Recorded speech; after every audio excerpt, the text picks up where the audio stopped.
que llegan 30 a 35 estudiantes, tanto en la teoría como en la práctica.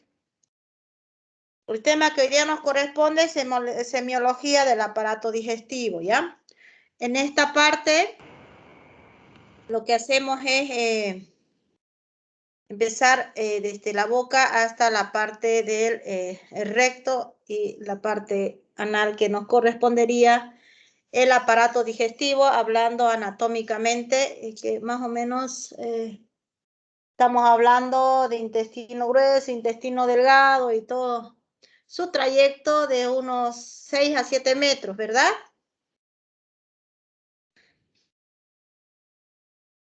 ¿Se acuerdan así o no? Sí, doctora. Sí, doctora. Ya.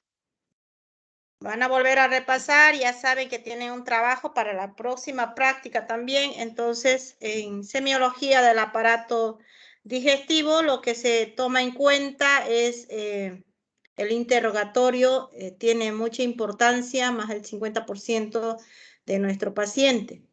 En esto tenemos que preguntar, investigar lo que son las enfermedades antecedentes del aparato digestivo. Ciertas enfermedades vienen de acuerdo a la edad, de acuerdo al sexo, también de acuerdo a la ocupación o profesión que tiene la persona y de acuerdo a los hábitos que la persona tiene. De acuerdo a la edad tenemos la edad menores de 13, 12 hasta 15 años, la patología más frecuente que es la apendicitis, ¿no? Que es un proceso inflamatorio, procesos agudos, que viene a ser la apendicitis y una complicación de ellas que ya es la peritonitis. En pacientes mayores ya de 30 años o hasta los 30 años, ciertas patologías del aparato digestivo, como son las úlceras pépticas, que es más frecuente, ¿ya? De 30 a 40 años tenemos la colecistopatías, que son más frecuentes, colelitiasis, todas estas patologías que son quirúrgicos en estas edades. De 40 a 50 años también otras patologías que vamos a tener, ya, como ya las cirrosis hepáticas, neoplasias o gastrointestinales, ¿ya? Entonces, en esta parte también nosotros debemos saber cuando nuestro paciente a qué edad está llegando para tomar en cuenta qué enfermedades son más frecuentes. De acuerdo al sexo, también tenemos patologías que son más predominantes, tanto el sexo masculino como el sexo femenino. En el sexo masculino, que van a abundantemente, vamos a tener las neoplasias de labios y de lengua, que es muy por el exceso de que el varón fuma más que la mujer, ¿no? Y esto vamos a presentarlo en los varones, que va a tener neoplasias, que algo cancerígeno se refiere, ¿no? Patologías neoplásicas. Entonces vamos a tener más eso en el varón que en la mujer. Ya, también en la mujer vamos a tener más lo que son las gastritis o síndromes histéricos. En cuanto a la ocupación, también tenemos que abordar mucho en lo que es la profesión de cada paciente, de cada persona, ¿no? Viendo de este ámbito, tenemos que ver a qué se dedica. Ciertas personas trabajan en las minas, tanto el varón como mujeres también, trabajan utilizando ciertos químicos.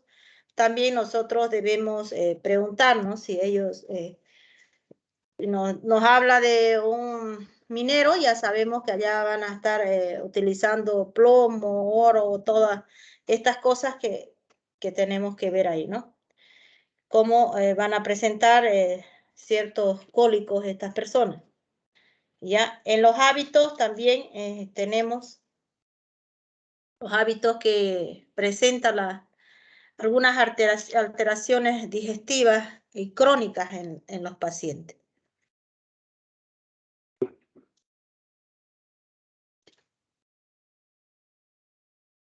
Doctora, no está Los otros compartiendo antecedentes, pantalla. ¿cómo? ¿No está compartiendo pantalla o no hay? ¿O no veo yo? No, es que se baja la señal, la anterior ya hice con pantalla, pero se baja la señal y las diapositivas las voy a pasar, pero igual por esta plataforma para que ustedes estudien.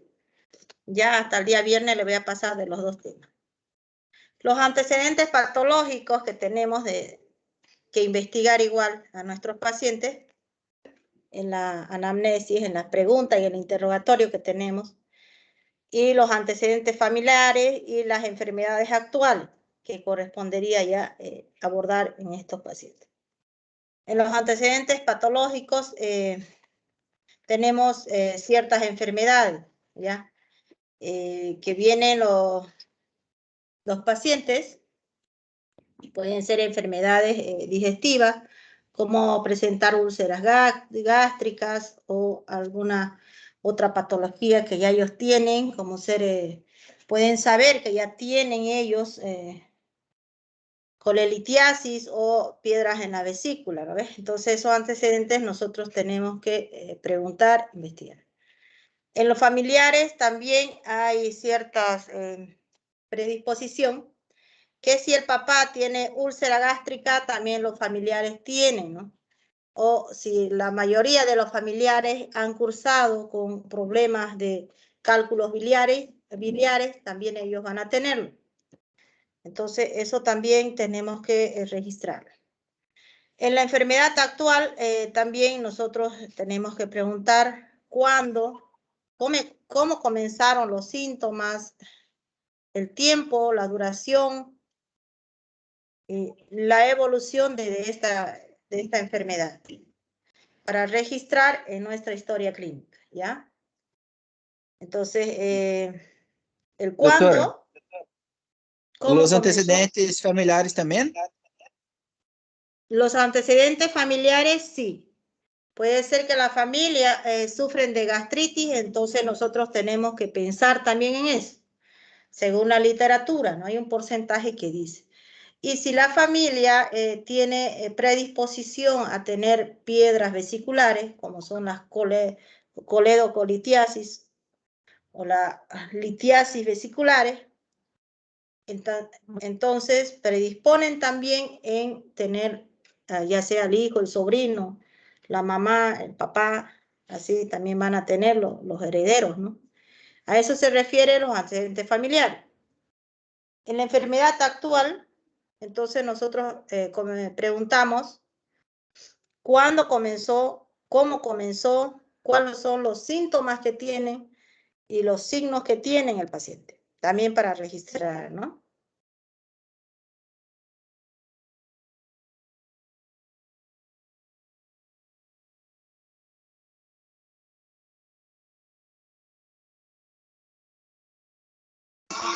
Creo que se le apagó el micrófono a la doctora. Sí, que estaba tomando un vaso de agua. Ya, entonces en el interrogatorio dirigido sobre los problemas digestivos, corresponde preguntar a los pacientes si ha tenido vómitos, si ha tenido náuseas. Ya vamos a ir viendo más allá cuáles son los signos y síntomas de las patologías que tienen, ¿no? Pero ellos nos van a ir diciendo, ¿no? Si ha tenido náuseas, si ha tenido vómito, si ha tenido regurgitación, si el vómito cómo era, si tenía acompañado de sangre, bilioso, depende de cada patología. Todo lo que el paciente nos dice, nosotros tenemos que anotar en nuestro interrogatorio para llegar a un diagnóstico, ¿no? En cuanto a los signos y síntomas principales del aparato digestivo, tenemos el dolor. El dolor que era, que esta mañana lo estaban viendo. ¿Qué es el dolor? ¿Un signo o un síntoma? Síntoma. ¿Un síntoma? Un síntoma, doctora. ¿Todos dicen que es un síntoma? Sí, doctora, es un síntoma. Porque Sí, doctora, un síntoma. no lo podemos ver, él nos está refiriendo que le duele. Entonces, el dolor a nivel abdominal a nivel epigástrico o a nivel generalizado, ¿no? Dependiendo de qué patología estamos nosotros viendo, a qué nivel, si es a nivel de fosa ilíaca derecha, hipocondrio derecho o hipocondrio izquierdo o epigastrio, entonces nos va a decir, él nos refiere el dolor. Entonces, nosotros abordamos ahí preguntando, interrogando, valorando qué es lo que, cómo es el dolor. Si el dolor es fuerte, el dolor, cuándo inició el dolor. Pueden ser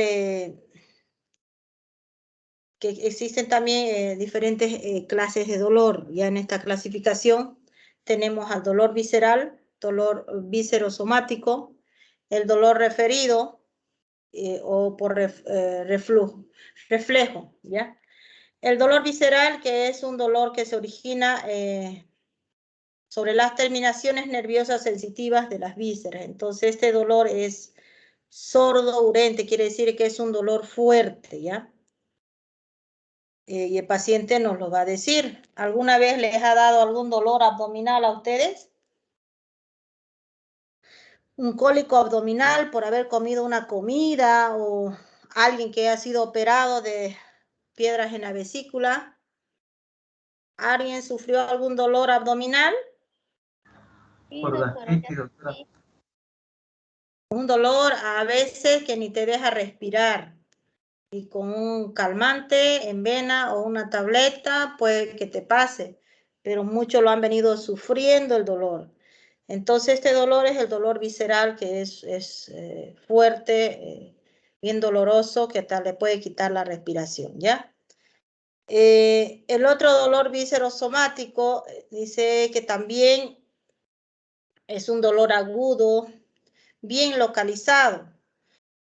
Por ejemplo, el dolor de apendicitis, ¿no?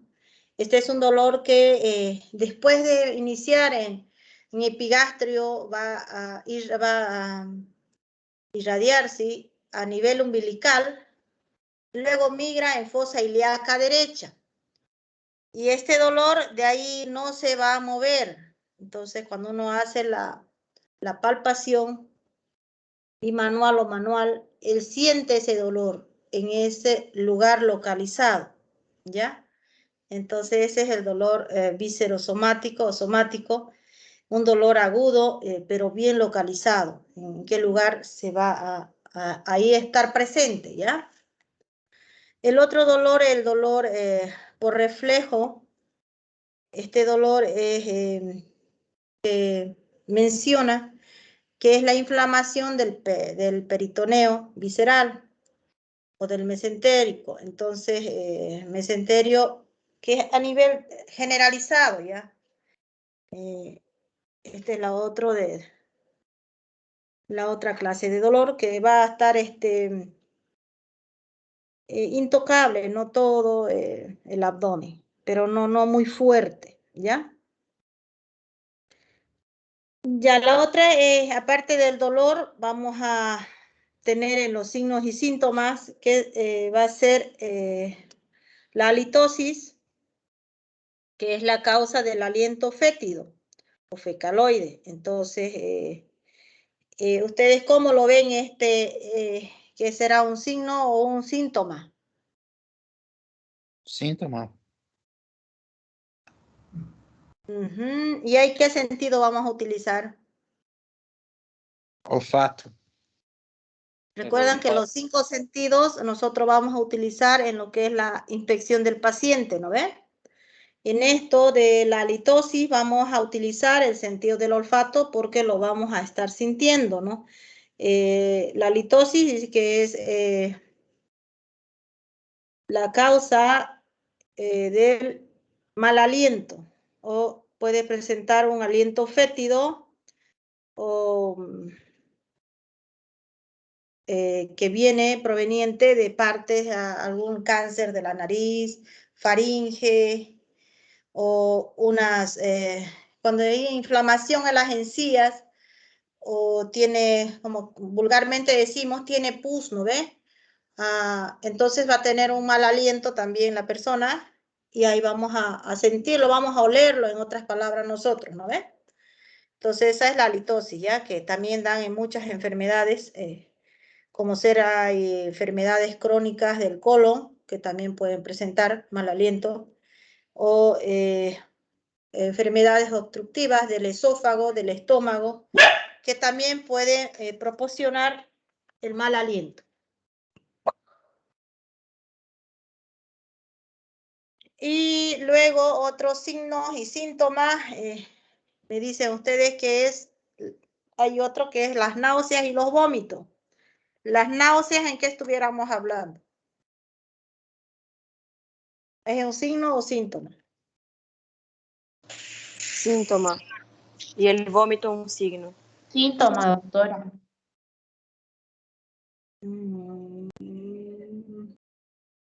Puede ser, si no llega al vómito, ¿no? Es un síntoma. Entonces, en estas enfermedades del aparato digestivo está presente las náuseas. ¿Qué son las náuseas? Es una sensación de vomitar, ¿no ve? Pero que no llega al vómito. Y puede ser también otras que va a estar acompañado de vómito, ¿ya? Entonces, el vómito es también llamado, ¿cómo se llama el vómito aparte de vómito? Que médicamente nosotros conocemos, o alguien que ya haya conocido. Emesis, ¿no? Que es la expulsión o el vaciamiento del contenido gastrointestinal por la boca, ¿ya? Entonces, vómito o emesis. ¿Qué es esto? Es la expulsión violenta, porque ¿alguien le dio algún vómito alguna vez? ¿Se imaginan cómo es? A la mayoría, yo creo, ¿no? Sí, doctora. Sí, ¿no ve? Sí, doctora. Entonces, el vómito es un signo, un síntoma del aparato digestivo de ciertas enfermedades, ¿ya? Puede ser que haya comido demasiado, entonces vienen las náuseas y luego llega el vómito. Y el vómito es la expulsión del contenido gastrointestinal, no despacito, ¿no? Con fuerza. ¿Sale con fuerza o no? Es violento, ¿no? Que uno se descompone. Porque ahí que estará funcionando un nervio muy importante, ¿no? Que funciona en el vómito o no. A ver los anatomistas ahí que van a estudiar para el día martes. Frénico, doutora. El frénico, el neumogástrico, ese famoso vago. ¿También o no? Sí, doctora. Puede ser el vago ahí, ¿no? ¿O no se llama nervio vago? ¿Lo conocen o no? Sí, doctora. Sí, ¿no ve? Doctora.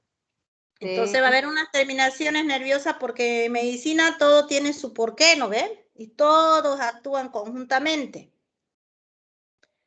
Entonces el vómito ya, si yo le estoy hablando de emesis, les pregunto qué es la emesis o le puedo decir las náuseas, entonces ustedes diferencian qué es, ¿ya? Emesis es la expulsión violenta de, ya saben qué. Las causas del vómito tenemos muchas causas que pueden ser, como ya les dije, por alguna comida que hayan comido, alguna patología de ahí que tengan, o trastornos del sistema nervioso, trastornos del mismo cuerpo, desórdenes funcionales. Y todo es un complemento, es una reacción que da nuestro cuerpo, nos está mostrando algo, ¿ya? Que está pasando por dentro que nosotros no lo podemos ver, pero con estos signos o síntomas que nos está demostrando, nos dice que algo está pasando, que debemos preocupar. En la clasificación de los vómitos a nivel del aparato digestivo y de todo nuestro camino recorrido que vamos a tener, vamos a encontrar vómitos de consistencia alimenticia, que son los vómitos alimenticios, que estos están presentes, se caracterizan por tener restos alimentarios, ¿ya? De proceso durante el contenido gástrico. Los vómitos biliosos existen también acá, que son la presencia de líquido biliar amarillento o verdoso. Esta expulsión también viene de la parte hepática de alguna patología. Muchos pacientes llegan con un cólico biliar que dicen, he vomitado, pero he vomitado, mi vómito es color amarillo, verde, bilis, mayormente dicen las personas. Entonces uno ya está pensando en cierta patología. Puede ser una pancreatitis, puede ser una obstrucción intestinal y, como ya les dije, no puede haber una coledocolitiasis o litiasis vesicular múltiple, ahí obstruyendo a nivel de un conducto importante que sale de la vesícula. ¿Quién se acuerda qué conducto es ese?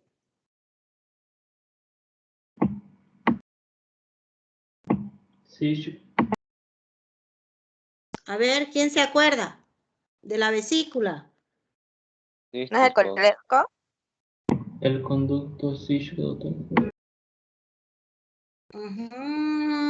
¿Cómo irá, no? A ver, del ¿Qué va a ser? hígado, colédoco, conducto cístico. Las personas que van a hacer los cuadrantes, lo van a delimitar bien también esa parte, ¿no? Porque es muy importante.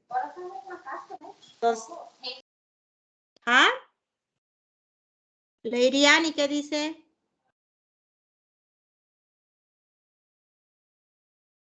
No, doctor, se encendió mi micrófono. Ah, ya. Conducto hepático común, conducto cístico, conducto colédoco, no sé, hay una buena división ahí, ¿no ven? ¿Quién es a continuación de quién? ¿Dónde desembocan? El esfínter de Oddi, la segunda porción del duodeno, todo eso, ¿no ven? Entonces, cuando hay una obstrucción por ahí en ese lugar, va a haber un vómito bilioso, ¿ya? De esta parte estamos hablando. Siempre ustedes comparen anatómicamente dónde estamos viendo, ¿ya? Entonces, de ahí va a venir nuestro vómito bilioso. Y después de eso viene otro vómito que es purulento, con presencia de contenido de puro pus, ¿ya?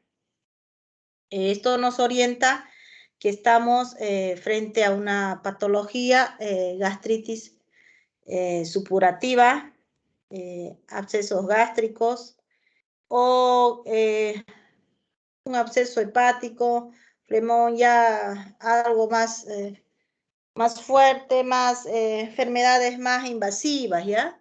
Hasta puede ser un cáncer que tenga ahí en el estómago, úlceras gástricas, hasta con sangre van a venir los vómitos. ¿Ya? Entonces ese es el vómito purulento, que su contenido es puro pus. Ya estamos entonces con presencia de una gastritis purulenta o absceso gástrico o extragástrico cuando hay alguna perforación de estómago también puede llegar a salir este contenido de vómito purulento. La hematemesis, ¿alguien sabe qué es hematemesis? ¿Vómito con sangre? Sangre. En vez de decir un vómito con sangre, ya vimos el vómito alimenticio, vómito bilioso, vómito purulento, ahora vómito con sangre. En vez de decir eso, decimos hematemesis, que es la presencia de sangre en el contenido del vómito, ¿ya? ¿Qué más? ¿Qué otro vómito conocen? Moco purulento.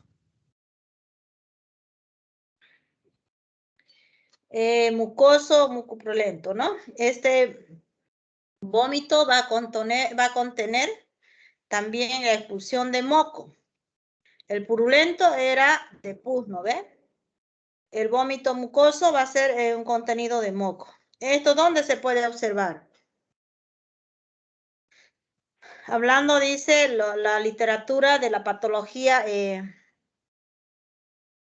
de aparato digestivo, porque también lo podemos ver en una tos, ¿no? Tos con moco, que nos va hablando del aparato respiratorio.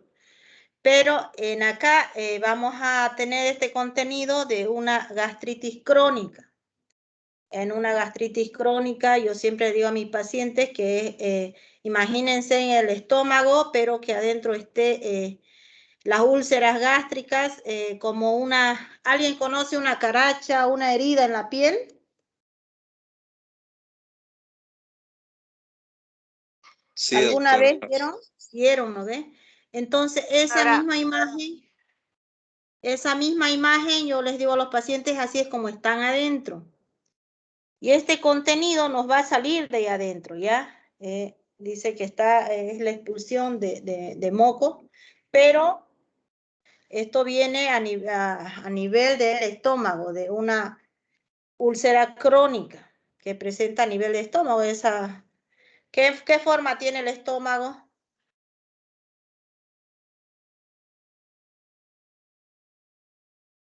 Una J invertida, dicen los libros, ¿no? ¿Dicen o no dicen? Sí, doctora. ¿Y es muy pequeño o es grande? Depende del que comemos. Depende de la anatomía de cada persona, ¿no? Porque los flaquitos tienen un estómago flaquito, chiquito. De ahí, de ese pequeño estómago, es lo que van a salir todos estos vómitos. Hablando de los pacientes de enfermedades del tubo digestivo. El otro vómito es el vómito fecaloide, ¿ya? Este vómito también, al hablar fecaloide, ¿qué creen ustedes? ¿Cómo va a ser ese vómito? Y tiene heces. Que tiene la presencia, ¿no? De heces fecales. Dice que puede haber entre alguna perforación de intestino, de estómago, y esa es la expulsión de vómito fecaloide, más cuando hay una obstrucción también en estos pacientes, muy abuelitos llegan a la consulta que en sus familiares se trancó, su familiar se trancó y no puede ir ni al baño y empieza a vomitar y vomita heces fecales. Entonces, ahí estamos hablando de un vómito fecaloide, ¿ya? Me decía alguien por ahí. No, doctora, ya contestó mi pregunta. Yo quería preguntar sobre, yo vi una información que decía que las personas que tienen problemas intestinales, cuando es muy agravado, pueden botar por la boca la S. Y yo Sí. creo que sería eso que está hablando. Es la obstrucción intestinal, como un nudo. Entonces no deja pasar para abajo por donde tiene que ir normalmente, que son defecación, ¿no? Y en vez, como se llena ese contenido, tiene que botar ya en un estado crítico, ¿no? Los pacientes chagásicos mayormente producen esta obstrucción intestinal y van a vomitar eso, ¿ya? Eso en cuanto a los vómitos que tenemos, vómito alimenticio, bilioso, purulento, hematemesis, que es el vómito con sangre, vómito porráceos, ya dijimos el porráceo, ¿no? Falta, ¿no? Vómitos mucosos, los vómitos fecaloides. Entonces, dice la literatura que los vómitos porráceos son los vómitos de color verde oscuro, con aspecto sucio, ¿ya? Que es una mezcla del contenido tanto del estómago como del duodeno.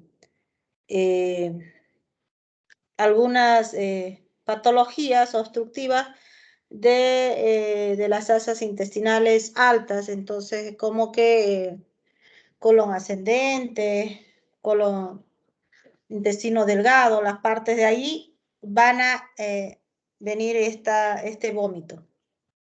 Ya. Otro que también vemos, parte de signos y síntomas, son la regurgitación. La regurgitación, que es el retorno a la boca de una pequeña parte del contenido gástrico. Sin esfuerzo ni náuseas, ahí nomás que puede que haber una pirosis o un eructo. Entonces, alguna vez cuando hemos comido harto, no sé si les ha pasado, como que la comida se nos vuelve un poquito y no es ni vómito ni nada, porque no es de forma así fuerte, sale un contenido gástrico, ¿ya? Y eso es la regurgitación. ¿Alguna vez les ha pasado o no? A más de uno ha debido pasarle.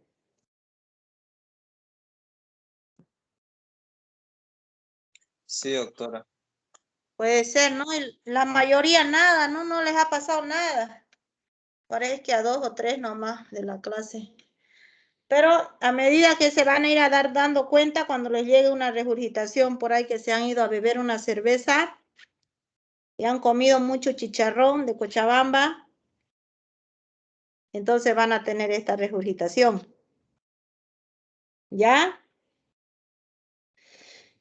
Después de ahí a nosotros, ¿esto qué sería la regurgitación? ¿Un signo o un síntoma?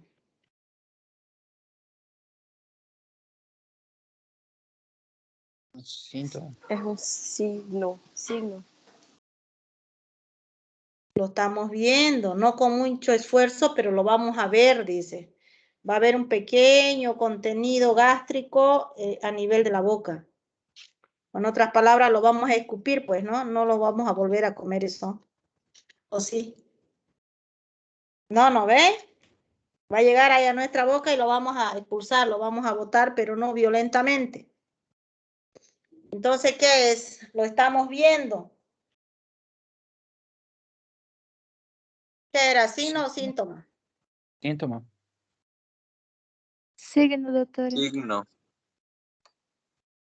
Síntoma es lo que no vemos y signo es lo que vemos. Entonces, sí, va a ser un signo, ¿ya?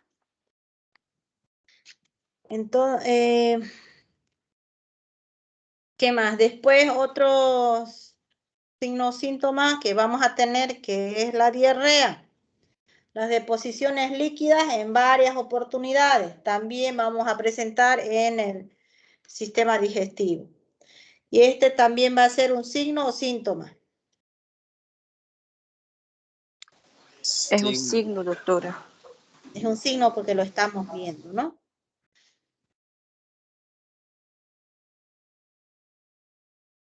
Después tenemos merismo o rumiación.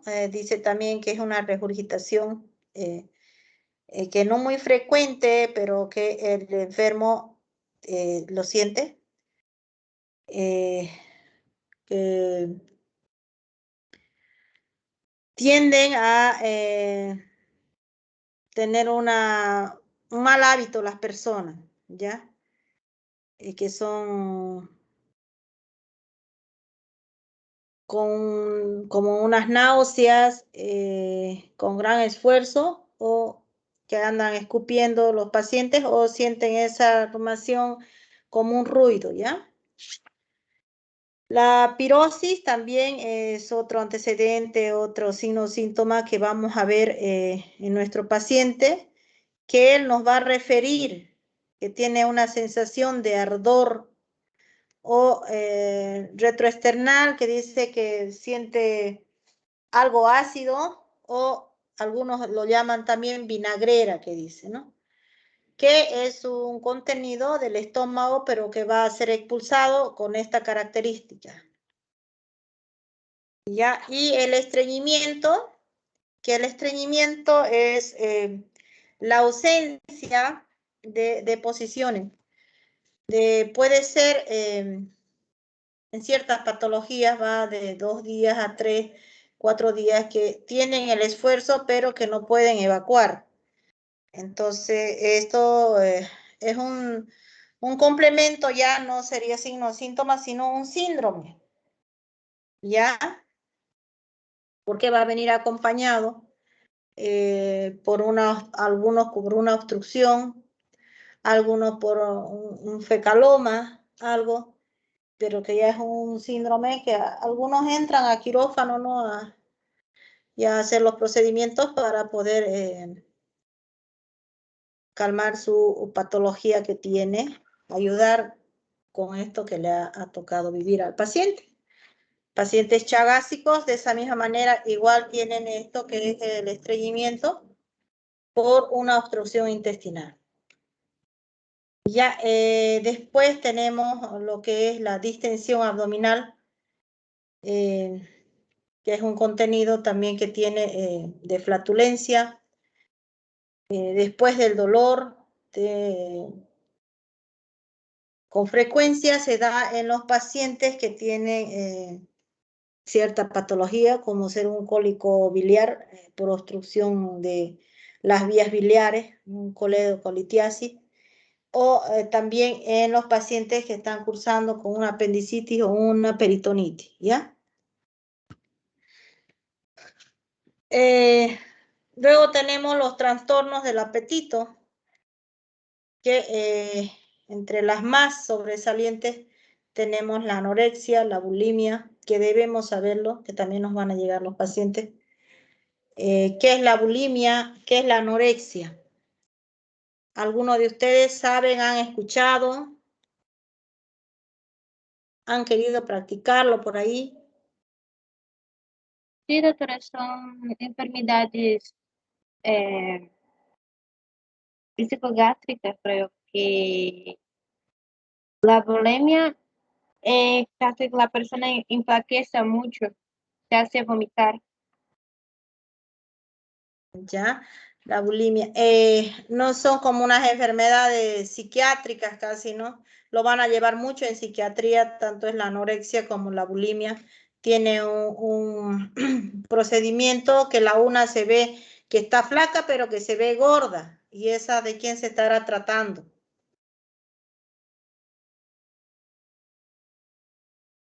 De una anoréxica, ¿no ven? Exacto. Ella se ve en el espejo, pero más es psiquiátrico. Ella se ve en el espejo, está toda flaquita, pero aún ella quiere enflaquecer y utiliza muchas veces para introducirse el vómito, ¿no? O todo lo que come lo vomita, o sucede eso en la bulimia también. En ambas patologías de estas, ¿no? Tanto la anorexia como la bulimia. Entonces, la una es la disminución del hambre que lo reemplaza por un caramelo, algo dulce y pierde totalmente el apetito. Esto, aparte de que nosotros lo vemos en ciertas patologías psiquiátricas, lo vamos a ver en los cánceres de estómago o en gastritis aguda o gastritis crónica. ¿Ya? O a causas de consumir muchas bebidas alcohólicas que también van a producir esto. Y la bulimia, así de conocimiento general, ¿cómo es la bulimia? Um transtorno alimentar. É um transtorno alimentar. Comen de todo, ¿no? Ya sea por una depresión o algo. ¿Son personas depresivas? Comen Es cuando ya chocolate, se provocan, ¿no, doctora? Doutora, comen todo lo que venga, ¿no? que a pessoa compensa, para ser compensada, ela come de tudo, tem depressão, aí come de tudo. Para ter uma compensação, ela coloca o dedo, regressa o dedo em sua garganta para sair. É como se ela imaginasse que se ela introduzisse o dedo... Para provocar el vómito, ¿no? Entonces, después de haber comido tanto, se siente culpable, ¿no? Es algo así, entonces va y automáticamente lo provoca. Esto también dice, hay pacientes que tienen hambre incontrolable, nada más acá en lo que nos va a llevar a la bulimia en la parte del aparato digestivo. La polifagia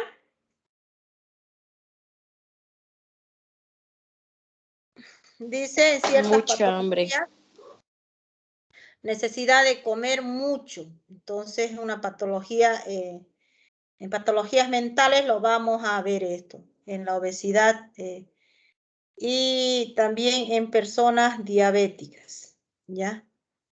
Que quieren comer a cada rato.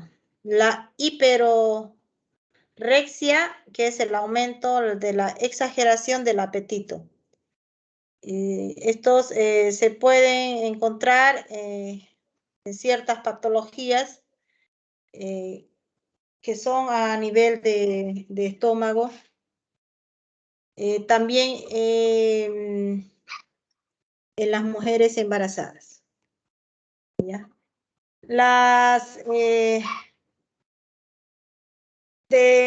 Hablando del apetito, hay ciertas, lo dice la literatura, perversiones de apetito. Como va a ser lo que es pica, geofagia y coprofagia. Entonces también vamos a verlo y nosotros debemos colocarlo ahí, ¿no? Si nos viene un paciente, nos dice que está comiendo sustancias no comestibles, ¿ya? Puede ser, qué sé yo, madera, serrín, cemento, lo que venga, ¿no? Entonces nosotros tenemos que saber o conocer de qué estamos hablando, que en la literatura lo llaman pica, ¿ya? La geofagia es otra patología que el paciente tiende a la ingestión de tierra, carbón o yeso, ¿ya? La coprofagia, que es la ingestión, ay, qué feo esto. La ingestión de heces fecales. Esto ya muy exagerado, ¿no? En pacientes que tienen enfermedades mentales. Ya están de lo loco más allá, ¿no? De comer eso no es imposible. ¿Quién puede comer eso? A ver, una persona que está demente con un cierto grado, un deterioro mental, ¿no ve? Porque una persona sana no puede. ¿Qué dicen ustedes?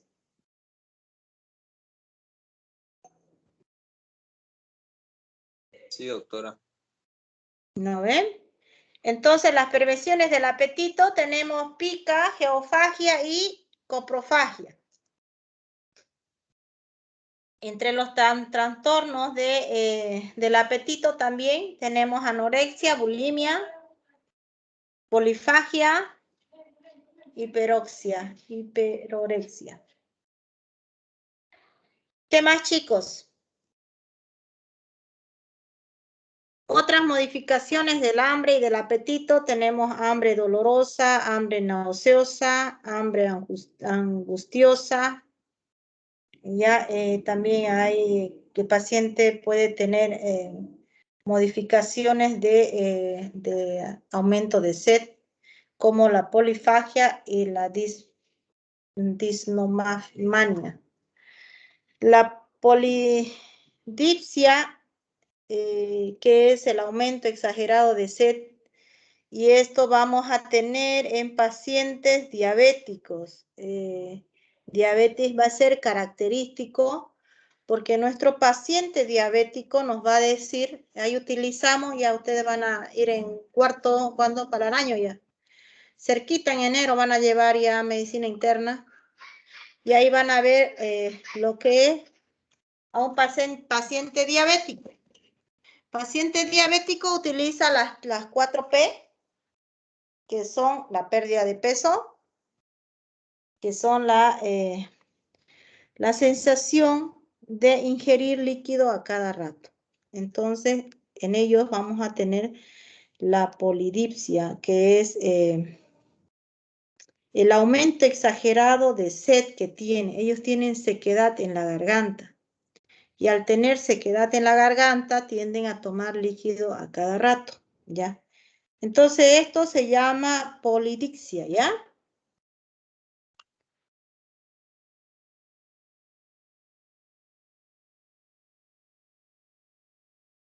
Eso me interesan que ustedes lo sepan. Cada uno tiene su libro de... vieron que subí el otro día, ¿no? Ya están en el segundo semestre, deben tener su libro de semiología, de Suros. ¿De qué están manejando? Yo el Suro. La mayoría tiene, ¿no ves? Es un libro muy bonito. Te explica paso a paso, pero lo más esencial es esto, ¿ya? Lo más que los va a servir. Pacientes diabéticos va a ver las manifestaciones de sed a nivel del aparato digestivo y va a ser la polidipsia. Y así también hay ciertos conceptos que se utiliza, que se ve a este nivel del aparato digestivo que estamos haciendo. Nosotros para llegar a un diagnóstico, el paciente nos va a ir diciendo. Si el paciente nos dice que tiene algún deseo, que está comiendo tierra o carbón, no sé, en los niños que tienen parásitos muy frecuentes, que ellos ingieren tierra, que comen tierra. Entonces nosotros automáticamente tenemos que saber de qué nos está hablando. ¿Ustedes qué creen que el paciente está comiendo tierra?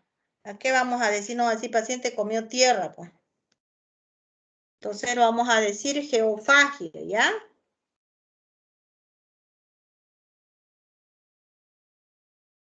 ¿Está bien? Definimos Geofagia. geo es tierra, ¿no ves? Y fagia, lo de comer. Entonces todo se compara así para que podamos llegar a un diagnóstico más o menos de qué patología estamos hablando. Dice, van a ver en parasitología que llevaron, hay niños que comen tierra, y es por los parásitos que tienen, ¿no ves? Eso es para hoy día, ya en cuanto al aparato digestivo, la interrogación de nuestro paciente de estas enfermedades, tomar en cuenta la edad, el sexo, la ocupación, los hábitos que tiene nuestro paciente. ¿Ok? Y los signos y síntomas, que ya lo vimos. ¿Cuáles de ellos son signos y cuáles de ellos son síntomas? El dolor, dijimos que es un síntoma, ¿no? Un síntoma es todo lo que no vemos. En el aparato digestivo, ¿qué más será un síntoma? Las náuseas, ¿en qué quedamos? ¿Era signo o síntoma? Náuseas es síntoma y el vómito el signo. Un signo, ¿no ve? Entonces eso vamos a ir definiendo bien, ¿ya? Bueno, chicos, eso es todo por hoy. Hasta ahí vamos a dar el examen para el día martes. El próximo martes ya vamos a empezar con el examen desde la inspección de la boca. De la boca para allá también lo vamos a volver a ver en la práctica. Vamos a llevar también lo que es estómago, lo que es esófago y así sucesivamente. ¿Ya? Y los cuadrantes. Cada parte de los cuadrantes que lo vamos a ver en la teoría, también en la práctica.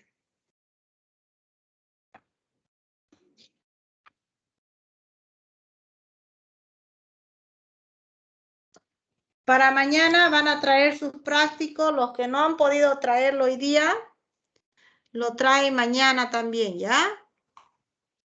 Doctora, lo práctico sería el cuestionario. El práctico, algunos hoy día 3 personas no me presentaron, ¿no ve? ellas van a traer mañana para que puedan presentarlo. Y los del turno de mañana, los que vienen mañana, tienen que traer su trabajo práctico. A los que vienen mañana, entonces a las 7 de la mañana, los espero.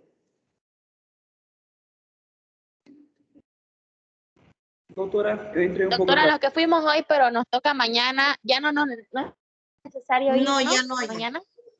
No, ya no, el próximo miércoles. Gracias. Solo su trabajo. Ya, Hay 3 gracias. personas que no trajeron. Doctora, no va a ser la Sí, llamada. ya. Gracias. Doctora, mañana hay turno de 7 y de 8, ¿no? Sí, 7 de la mañana hasta las 8 y de 8 a 9. Ya, doctora, gracias. Y las personas que aún no se han hecho anotar, porque veo que son como, ¿cuántos? 50 parece, ¿no? Yo mañana en la tarde voy a estar recogiendo la lista oficial de allá de la jefatura de carrera, de su materia de ustedes, y ahí voy a tener las listas oficiales ya. Recuerden que hoy día, esta semana es su segunda práctica y cada práctica tiene un porcentaje, vale 13 puntos y la teoría vale, la práctica 12 puntos y la teoría 13. Comunique a sus compañeros, los que aún no han podido asistir, no sé cuál será su razón. 3 prácticas que no asistan y ya no van a tener oportunidad a nada en su materia, eso es lo que dice la universidad, ¿ya? Doutora, entrei pouco depois de la lista, depois de lembrar meu nome, antes de sair da sala, de ter saído da classe, de entrar aqui ali. Você pode me anotar? ¿Cómo? Entrei depois de me chamar, meu nome é Caio, e depois sua internet